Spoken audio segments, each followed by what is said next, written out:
Thank you very much, Honorable Speaker. Honorable Speaker, what is happening today, or in the recent past, started like a joke from what many considered as mere statements by very top leaders of this country.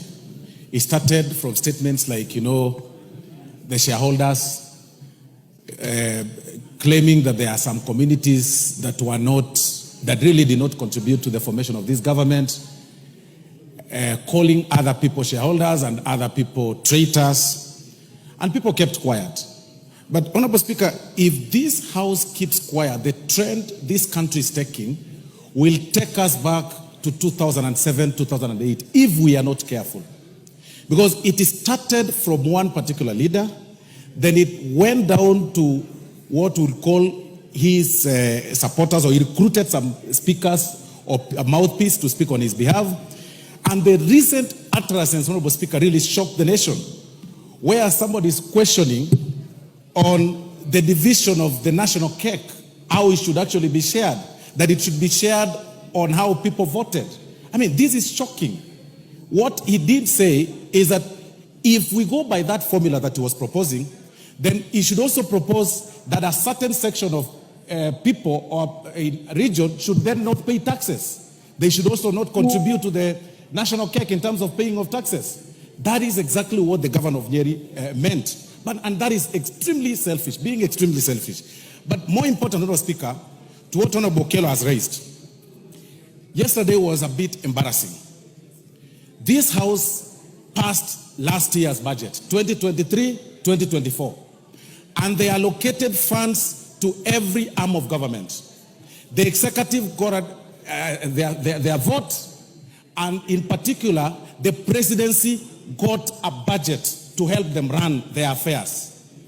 Every member of this House and even members of public know very well that each office is well equipped with a team of people, with a team that helps people that move around, the executive, members of the executive to move around, like His Excellency the Deputy President.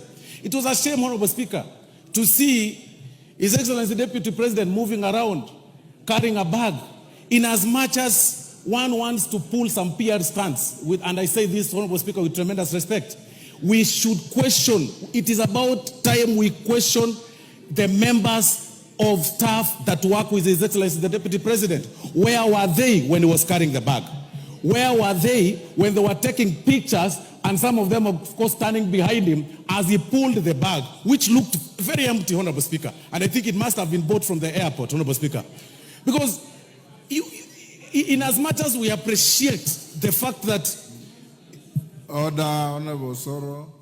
I think what Jared Okello asked was legitimate. But let's not digress into discussing the conduct of the person, of the Deputy President. Jared Okello asked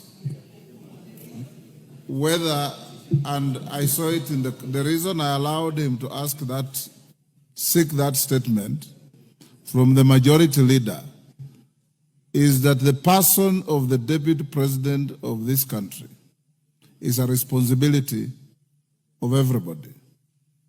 His movement to any part of the country has security implications. How he travels, who he travels with, where he goes, has security implications. So I saw it in the context that it is not a matter that is normal to see our Deputy President towing a bag on the air side to the aircraft, because you have appropriated resources to facilitate the work of the office of the presidency. That is how I understood Okello's concern.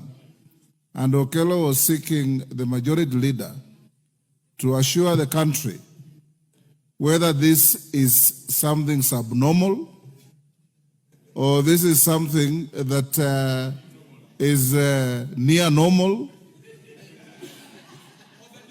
or somebody saying is the new normal, but in security terms, it is not normal. And that's what I expect the majority leader to tell this House. So anybody who seeks to speak to this can only confine yourself within that context. If you start discussing the personal conduct of the deputy president, I will not allow you. Yes, KJ. What's your point of order?